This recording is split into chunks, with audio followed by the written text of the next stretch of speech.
Welcome to Coffee Break with BBA, a series of chats on topics ranging from industry trends to career advice. Hope you enjoy our second fresh brew.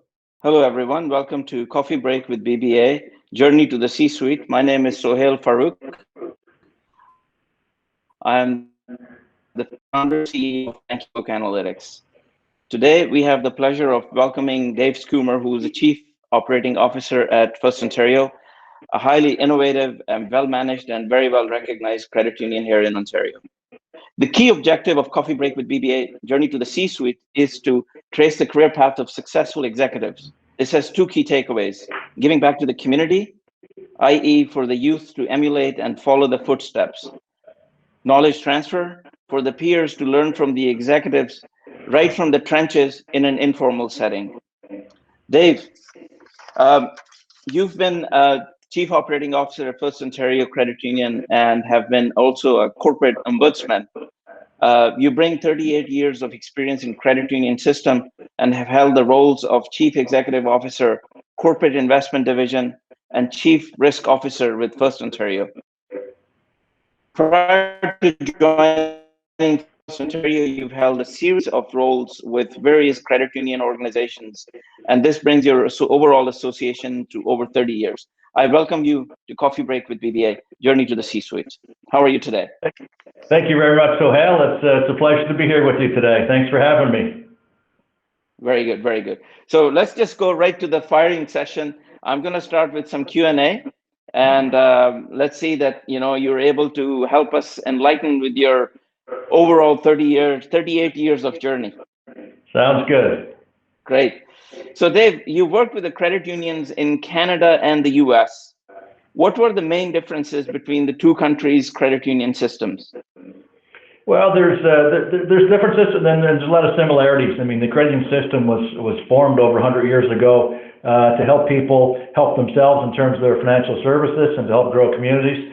So that aspect in Canada and the US is still very common today and very prevalent. But the main difference is that U.S. credit unions are seen by the government in the U.S. as non-profit.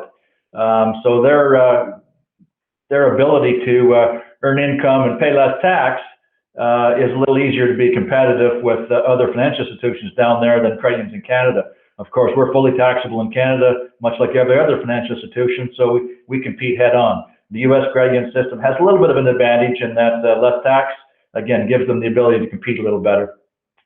Perfect. Dave, you worked with the World Council of Credit Unions and Credit Union League in Kingston, Jamaica, developing a new strategic plan that was adopted for the entire credit union system in Jamaica. How was that project for you? It was fantastic. It was a great experience. Again, I was asked by the World Council to participate on a team of three individuals, actually. There was the CEO from Atlantic Canada in the Canadian credit union system. Myself, I was vice president with CUMIS at the time. As well, there was the CEO of the Caribbean Credit Union Foundation out of Bermuda. So it was a team of three that we had a fantastic time down there working with Jamaican credit union leaders, as well as the board and the Jamaican League, to really go back to the grassroots and help that credit union system redevelop itself. The island of Jamaica is a fairly poor nation, depending on tourism, the finances of people, the personal finances are very important for their livelihoods in terms of them helping themselves. And the competition down there was the Bank of Jamaica owned most of Jamaica in terms of financial services. So the credit unions were the only alternative. And if they hadn't found a way to really bind together and create a more powerful alternative, then they probably would have gone away. And so it was a really great experience, really bringing me back to the grassroots of why credit unions were formed and exist in the first place. And it was powerful to the Jamaican people, but I probably coming out of that experience, I probably took more away from how impactful it was on me than what I was able to give them. So it was a really great experience. Fantastic. So how was the transition then from servicing credit unions and operating at a strategic level to be actually in a credit union and become a part of management team? Well, I started back in Summerside, PEI, as a loans officer. So I spent the first 8 years of my career working for credit unions. My last role in the credit union, I was running a small credit union on an air base actually in Summerside, PEI. The air base eventually closed down, and I joined Cumus actually just before that, which is an insurance company owned by credit unions, and that allowed me to really, it opened my eyes to the credit union system outside of Summerside, PEI, and outside of PEI. So again, I moved my family a number of times. Every time they asked me to go somewhere, I went. So we lived in a number of provinces throughout Canada, and then it took me down to the United States for a couple of years in Madison, Wisconsin with CUNA Mutual. So it was a great experience servicing a lot of credit unions and helping a lot of credit unions around the world become successful. I mean, working with a credit union like Navy Federal, the largest credit union in the world, a couple of hundred branches. They've got branches on ships, and they're huge. $110 billion in assets. They're huge. And then working with small credit unions, of a few $1 million, and trying to help them be successful. So I always knew at some point I would go back to a credit union and start trying to implement some of the ideas that I've given to other credit unions. So when it was time to move back to Canada, that's when I joined FirstOntario, and it's been a great journey since then. Excellent, excellent. Really amazing, Dave. Now, tell us a little bit about your day-to-day role at being the Chief Operating Officer at FirstOntario, and sort of how does your day begin and how does it end? Well, it's never a dull day, and you never know what the next day is going to bring. In fact, to me, I shouldn't say this too loud in case my boss is listening, but it's really not even like a job. If I could afford it, I'd probably do it without getting paid, but I can't afford it. But it's more of a lifestyle. When my feet hit the ground in the morning out of bed, I can't wait to get to the office and to work with people. Because of the reason for being is helping our communities and helping the people within our communities with their financial lives, which helps their overall life. So, I mean, my job is really as COO. I have the branch network and then sales areas, and all of our digital channels, which is becoming very important, particularly during the pandemic. So it's really I guess our area is more the voice of the member, and helping ensure that we're meeting members' needs. So marketing falls under that as well. And again, I look more at my job is equipping my teams and our people with the right tools and resources and products and services and rates to be able to meet member needs, and then just get out of their way to help them be successful. That's great. So happy to hear that you're thrilled, and every morning when you get up and you're back at work, so not like most of us who can actually claim that. Okay. Yeah, no, I really do feel blessed to be working in the credit union system. I'm actually a lifelong credit union member myself, so I was always a credit union member even before I came to work for the credit union system. So it's a lifestyle, and it's a belief that people helping people is the way to go. Fantastic. Now, FirstOntario is, of course, recognized province-wide as an innovator credit union. Early adapters, ability to take on complex technology and make it work for your benefit, and so forth. And within that context, FirstOntario has been working with BankingBook Analytics for a while now. How has been the experience of working with BBA from your perspective? It's been a fantastic journey. It's a little over a year or so, I guess, into our relationship. And again, as we get bigger and there's more things to consider in terms of our strategic direction. Decision making obviously is very important, and in order to make good decisions strategically, you need to have good information. And what BankingBook Analytics has helped us do is automate the ICAP and the stress testing calculations, more quickly and more accurately. Capital is expensive. Risk capital is expensive to sit around, and we need to obviously make sure that we have enough risk capital to allow us to grow and meet our strategic objectives.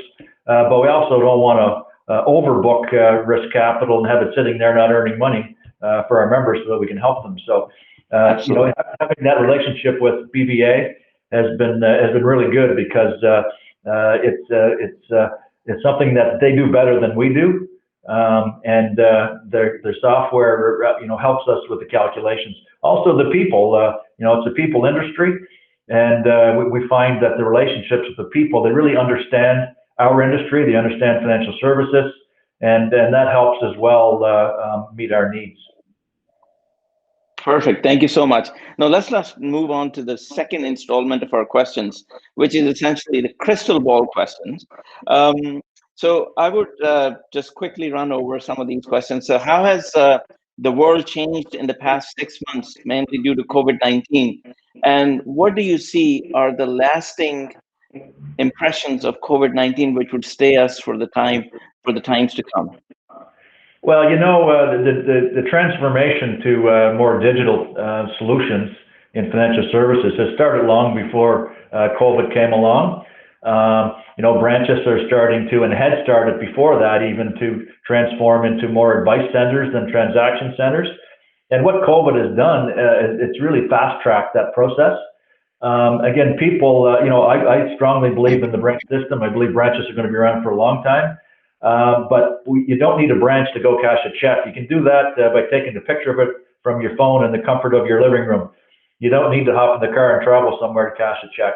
So the low value transactions can be done much easier, faster, better, quicker, cheaper through digital technology, such as a smartphone or an iPad or a computer, than it can be with a more expensive branch network. So the branch is, again, very important, but more when you're going to a branch, it should be to get advice. To make those big purchases like a mortgage or an investment, or talk about some estate planning or financial planning for retirement or kids' education. So really make those meaningful visits to a branch worthwhile, as opposed to again, high cost transactions that can be done again, better, faster, quicker from the comfort of your home. So that's really where I think COVID has turned things. Also the use of cash. I mean, cash is probably one of the dirtiest things we handle. Studies have showed there's more germs on a dollar bill than there is in a toilet. COVID has really reduced the use of cash, and all of us know that. I think I've got 3 or 4 $20 bills in my pocket that I've had for the last 6 weeks. I don't need it because you use cards, you use smartphones to make transactions, and cash I think is slowly going to disappear, or at least the use of it will be much less than it has been in the past. Perfect. Okay, so I do think that these things are some of the accelerators or catalysts to more automation as we move forward. And finally, Dave, how do you see the credit union system in Canada evolving in 2021 and beyond, with or without COVID as a factor or a catalyst? Well, I think the credit union system will continue to grow and thrive as it has over the last 100 years in Canada. Credit unions serve coast to coast. A lot of communities, the credit union is the only game in town. The banks can't make enough money in the community, so they don't even have a branch there. And again, the credit union model is not profit driven; it's service driven, and service to member driven, and the communities. So I believe credit unions will continue to innovate. We're flexible. Credit unions, a lot of people don't realize this, but credit unions have made a lot of common banking things today, like ATMs, online banking. Credit unions invented that. Credit unions were the first institution to lend money to women in their own names, and believe it or not, that was in the 1960s. If you wanted to get a loan at a bank and you were female, you had to get your husband's signature or your father's signature. Credit unions changed all that, and again, that's just a couple of small things. But I believe credit unions will continue to innovate and create products and services that are good for members, not just good for the financial institution. And that's really the credit union difference. We're in it for the members and the communities, not to drive huge profits. Perfect. Dave, on behalf of our followers and on behalf of the community and BankingBook Analytics, I would like to offer our gratitude and thanks for making the time and being here with us for this brief period in this morning. Folks, today you listened to Dave and his journey to the C-suite, what he does on a day-to-day basis, as well as some of the crystal ball questions where he shared his thoughts and his views on the emergence of technologies as well as the evolution of credit unions in 2021 and beyond. I hope you enjoyed this session, and we look forward to welcoming you to the next Coffee Brew with BBA. Take care and have a great day. Bye-bye.